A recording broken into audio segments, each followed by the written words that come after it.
है और अंतिम सोमवारी में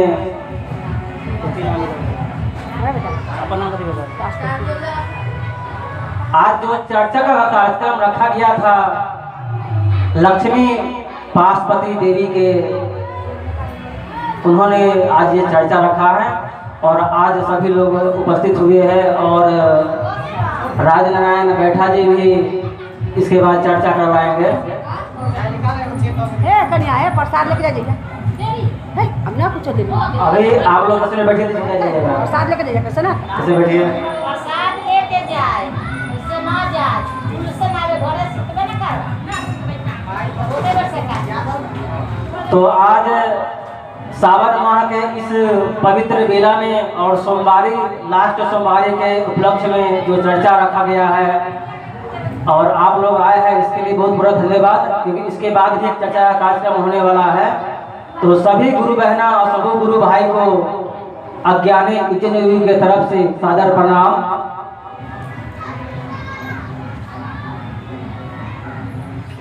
एक बेर आप लोग प्रेम से जयकार लगा रही है, हर हर महादेव। भगवान भोले शंकर की नगरी में सभी श्रद्धालु लोग बैठे हुए हैं और बड़ी खुशी की बात है कि लास्ट सोमवारी के अंत में दो शिव चर्चा कार्यक्रम इस जगह स्थल पे हो रहा है। ये बड़ी सौभाग्य की बात है, बड़ी खुशी की बात है, बड़ी आनंद की बात है, क्योंकि इस जग मंडल में दो सोमवारी यानी दो शिव चर्चा कार्यक्रम आज रखा गया है।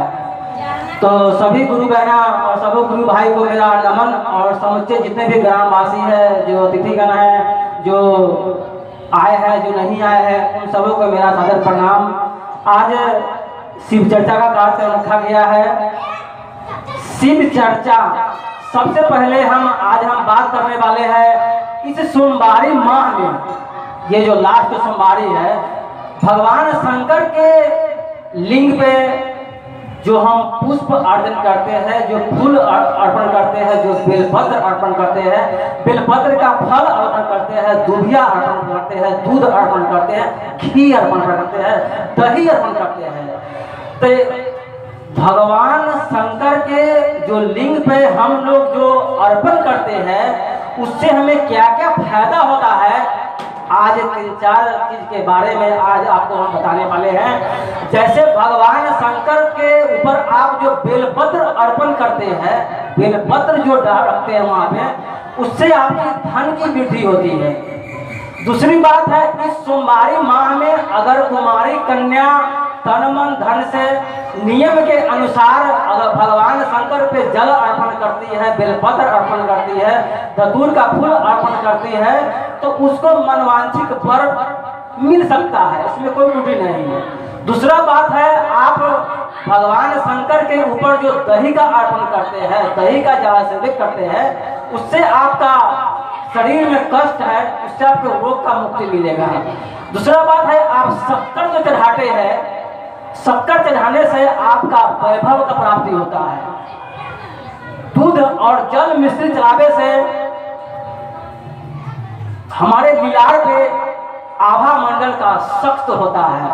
तो भगवान शंकर पर जो भी हम चीज चढ़ाते हैं उससे हमें बहुत सारी फायदा होता है, लेकिन उस फायदे के बारे में जानते नहीं हैं, इसलिए हम सही अनुरूप सही समय पर सही वक्त पर सही समय पर हम उस चीज को अर्पण नहीं कर पाते हैं, क्योंकि भगवान शंकर के लिंग पे जो हम चीज चढ़ाते हैं उससे हमें फायदा मिलता है। बस रखते रहा कौन चीज चढ़ाने से हमें कौन चीज फायदा होता है यह हमें जानना होगा, तब आपको वह चीज आपको पूर्ण फायदा दिया जाएगा और भगवान शंकर की कृपा आप पे हमेशा बरसती रहेगी। तो आज मैं एक छोटी सी कथा रख रहा हूँ, जिस कथा में आता है शंख। एक राजा थे जिनका नाम था दम्भ। दम्भ के एक भी बाल बच्चा नहीं था। राजा दम्भ ने घोर तपस्या किया। राजा दम्भ ने घोर तपस्या किया।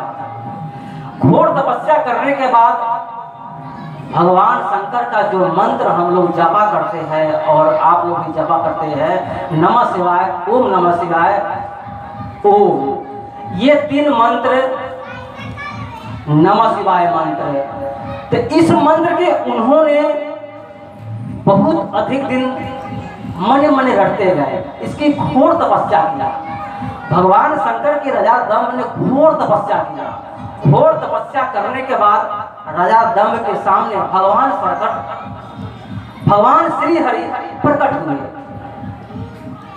पूछे दम्भ से, बोलो दम्भ तुम्हें क्या चाहिए?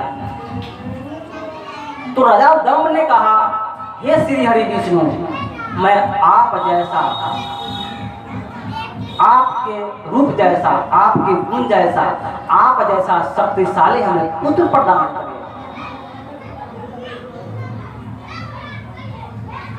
श्री हरि विष्णु ने कहा, तथास्तु, तुम्हें अवश्य हमारे जैसा बलवान, तेजवान, गुणवान तुम्हें पुत्र प्राप्त होगा। उसके बाद वरदान देने के बाद राजा दम्भ के परिवार में एक पुत्र का जन्म हुआ। उस पुत्र का नाम पड़ा शंखचूर। शंखचूर बचपन से बहुत दानी था, बहुत दयालु था।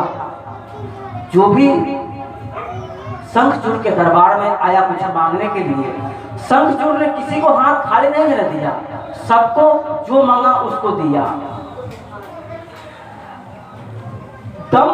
शंखचूर ने उसके बाद पुष्कर में चला गया तपस्या करने के लिए। पुष्कर में जाकर शंखचूर ने घोर तपस्या किया। घोर तपस्या करने के बाद ब्रह्मा जी ने उन्हें प्रसन्न होकर पूछा, शंखचूर तुम्हें क्या चाहिए? शंखचूर ने कहा, हे महाराज, हे ब्रह्मदेव, मुझे अजय होने का वरदान दीजिए। ब्रह्मा जी ने शंखचूर का अजय होने का वरदान दिया और साथ में शंखचूर को ब्रह्मा जी ने कवच दिया। जब शंखचूर की तपस्या खत्म हो गया, ब्रह्मा जी ने उसे वरदान दे दिया। उसके बाद शंखचूर का शादी होता है तुलसी से। तुलसी कौन? तुलसी, जो तुलसी हम हमारे इर्द गिर्द में है, जिसको हम तुलसी का पौधा समझते हैं, हर चीज में उसका प्रयोग करते हैं, तो उस तुलसी का जन्म हुआ। तुलसी से शंखचूर का विवाह हुआ। शंखचूर तुलसी धर्म ध्वज के साध्वी कन्या थी, तपस्वी थी। भगवान शंकर में लीन रहने वाले तुलसी हर समय भगवान भोलेनाथ की ही मंत्र जपा करते थे। हर समय जहां भी जाती थी वहां नमः शिवाय, ओम नमः शिवाय, ओम नमः शिवाय, नमः शिवाय का जाप किया करते थे। तुलसी हर समय भगवान शंकर के तपस्या में लीन रहती थी।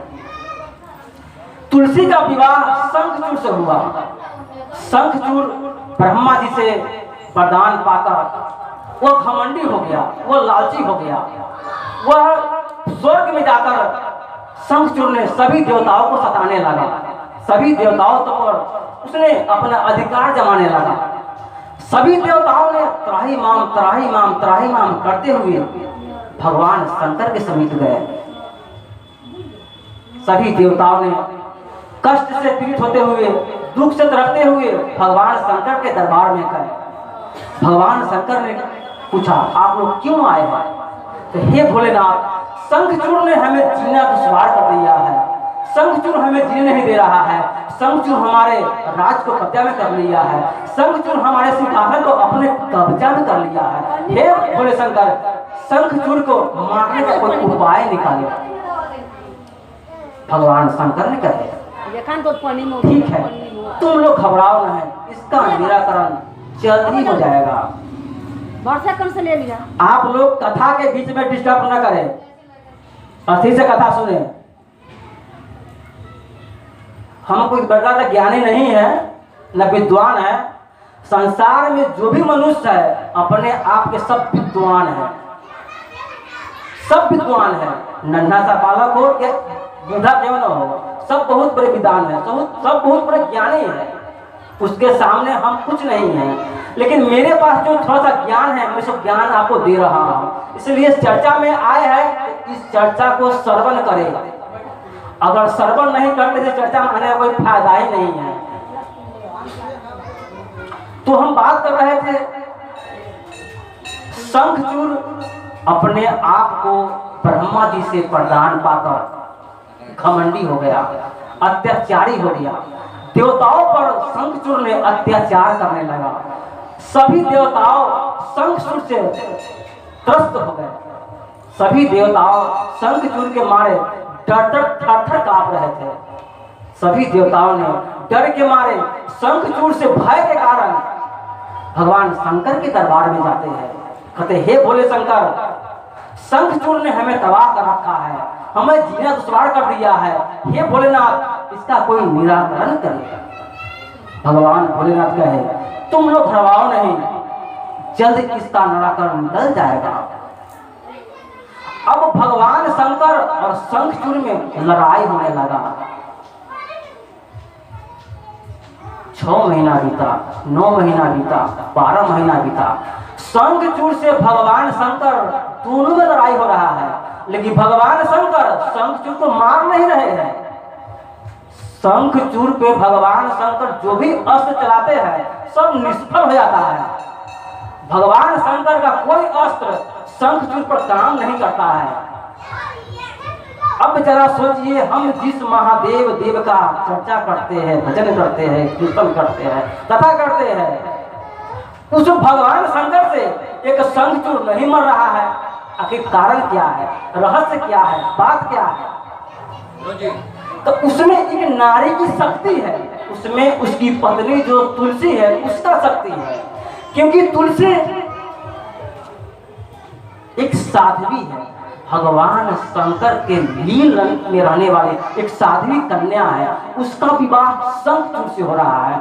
तो शंखचूड़ जो लड़ाई वहां पर कर रहा है, उसकी पत्नी तुलसी जो भगवान शंकर में लीन है, जो साध्वी है, उसकी तुलसी की शक्ति, तुलसी जो व्रत कर रही है, तुलसी जो आराधना कर रही है, तुलसी जो चर्चा कर रही है, तुलसी जो सत्संग कर रही है, तुलसी जो भगवान शंकर का मंत्र को जाप कर रही है, वह मंत्र तुलसी जो जप रही है, उसका प्रभाव से उसका पति नहीं मर रहा है। भगवान शंकर जो भी अस्त्र चलाते हैं, शंखचूड़ पर सब अस्त्र निष्फल हो जाता है, क्योंकि उसमें उसकी पत्नी तुलसी के शक्ति सारा कार्य कर रहा है शंखचूड़ पर। शंखचूड़ को बचाने का काम कर रहा है, तो तुलसी की शक्ति, तुलसी उसकी पत्नी है, उसका शक्ति पति को रोक रहा है। भगवान शंकर का कोई भी शक्ति शंखचूड़ पर प्रभाव नहीं डाल रहा है, शंखचूड़ को वध नहीं कर रहा है, क्योंकि एक देवी की शक्ति है, एक नारी की शक्ति है, एक सत्यवती कन्या की शक्ति है। महिलाओं में इतनी शक्ति है, जो उस शक्ति को वो पाना चाहे तो किसी को ध्वस्त कर सकती है अपने सामने। महिलाओं में इतनी शक्ति है, महिलाओं उस तुलसी के शक्ति के कारण शंखचूड़ नहीं मर रहा है। अब सभी देवताओं ने सोचा, अरे भगवान शंकर से तो 12 महीने से युद्ध हो रहा है शंखचूड़ में, शंखचूड़ मर ही नहीं रहा है, कारण क्या है? तो सभी देवताओं ने कहा, शंखचूड़ मरने का एक ही सिर्फ रहस्य है, शंखचूड़ के पत्नी तुलसी सत्यवती है, पवित्र नारी है, शुद्ध नारी है, वह साध्वी है, उसका शक्ति शंखचूड़ को नहीं मारने दे रहा है। इसलिए पहले तुलसी के शक्ति को भंग करना होगा। उसके बाद क्या होता है, जब शंखचूड़ नहीं मर रहा है, तो भगवान शंकर शंखचूड़ से मारने से भी अपने आप को घबरा रहे हैं। सभी देवताओं ने देखा, अरे शंखचूड़ एक भगवान शंकर से नहीं मर रहे हैं। तब सभी देवताओं ने विचार करके श्री हरि विष्णु ने एक संत का भेष पकड़ लिया और शंखचूड़ के पास जाकर दक्षिणा के रूप में, दान के रूप में शंखचूड़ से जो ब्रह्मा जी ने उसे कवच दिया था, वह कवच शंखचूड़ से दान में ले लिया। शंखचूड़ से कवच विष्णु दान में लेने के बाद फिर श्री हरि विष्णु भगवान विष्णु ने एक शंखचूड़ का डुप्लीकेट रूप बनाकर अब तुलसी के पतिव्रता भंग करने जा रहे हैं। भगवान शंकर से और शंखचूड़ में लड़ाई हो रहा है कुरुक्षेत्र में, दोनों में लड़ाई हो रहा है। और श्री हरि विष्णु ने शंखचूड़ के रूप बनाकर तुलसी के घरे आते हैं। तुलसी बहुत खुशी होती है, बहुत दिन के बाद हमारे पति आ गए हैं। शाम के वक्त शंखचूड़ के रूप में श्री हरि विष्णु पहुंचते हैं। तुलसी अपने आप को बहुत खुश होती है, मने मने समझती है कि आज मेरा पति बहुत दिन के बाद आया है। रात में खाना पीना खिलाती है, सेवा सत्कार करती है और श्री हरि विष्णु शंखचूड़ के डुप्लीकेट रूप बनाकर तुलसी के साथ रात बिताते हैं। तुलसी का पवित्रता ज्यों ही भंग होता है, शंखचूड़ मारे पड़ जाता है। बोलिए हर हर महादेव। अब शंखचूड़ मारे पड़ जाता है। एक स्त्री के पवित्रता को श्री हरि विष्णु ने भंग करते ही शंखचूड़ मारे पड़ गया। अगर उस तुलसी के पवित्रता भंग नहीं होता तो शंखचूड़ कदापि नहीं मरते। इसलिए भगवान शंकर ने, जब भगवान शंकर ने शंखचूड़ पर त्रिशूल का प्रहार किया तो ज्यों ही भगवान शंकर ने त्रिशूल से शंखचूड़ पर प्रभाव किया, शंखचूड़ के पूरे हड्डी एक शंख बन गया। भगवान शंकर के त्रिशूल के प्रहार से ज्यों ही शंखचूड़ मरता है, शंखों का ढेर लग जाता है। इसलिए भगवान शंकर पे शंख से जल नहीं चढ़ाया जाता है। गणेश जी महाराज को भी शंख से जल नहीं चढ़ाया जाता है। तो इस कथा में एक पतिव्रता नारी की कथा है। महिला, एक स्त्री में कितना शक्ति है जो अभी आप लोगों ने श्रवण किया। तो उसी प्रकार से यह चर्चा है, महाचर्चा है, मंत्र है। अगर आप चाहेंगे पति परमेश्वराय नमः, आप अपने पति को चाहते हैं कुशल मंगल मेरा पति रहे, मेरा पति हर समय कोई कष्ट न हो, बिल्कुल मेरा पति ठीक रहे, बिल्कुल मेरा पति चंगा रहे, आपको पति परमेश्वराय नमः का जाप करना होगा। उसके बाद आप जो नमः शिवाय नमः शिवाय नमः शिवाय नमः शिवाय को जो हम जाप करते हैं उसको भी अगर सही तरीके से जानकर उसको हम जाप करते हैं तो हमारे अंदर एक शिव तत्व का जन्म होता है। हमारे अंदर एक शिव तत्व का जन्म होता है। उस नमः शिवाय नमः शिवाय नमः शिवाय मंत्र का हम विधि के द्वारा जप करते हैं, विधि के द्वारा उसकी डेली प्रयोग करते हैं तो आपके अंदर एक अद्भुत चमत्कार शक्ति आएगा। आपका अंदर भोले शंकर के बहुत ऐसी बात जो किताब में आप नहीं पढ़ते हैं, जो बुक में नहीं पढ़ते हैं, जो टीवी सीरियल में कहीं नहीं देखते हैं, वह आपको मंत्र जाप से ज्ञान हो जाएगा।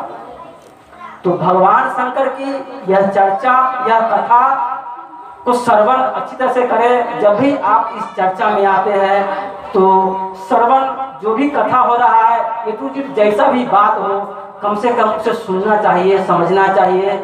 और भगवान शंकर में जो कथा कहा जाता है, आपको जो उपदेश दिया जाता है, जो विचार दिया जाता है, जो तरीका बताया जाता है, उसके आप पालन करेंगे तभी आप उनसे अधिक फल की प्राप्ति का आशा रख सकते हैं। अगर उनके द्वारा बताए हुए रहा, शिव चर्चा हम इसीलिए करते हैं, भोले शंकर की कथा आता है, भोले शंकर की भजन आता है, भोले शंकर के अनेकों बात सुने आती है। भोले शंकर कहते हैं हम जो अच्छा किए हैं उसको तुम करो, और यह चर्चा वही सब बात यहाँ होती है। तो जो बताया जाता है उस निर्देश के पालन करेंगे, अगर चलेंगे, करेंगे, तब आप में वो शिव तत्व के गुण आएगा। अन्यथा आना जाना निष्फल रहता है। तो मैं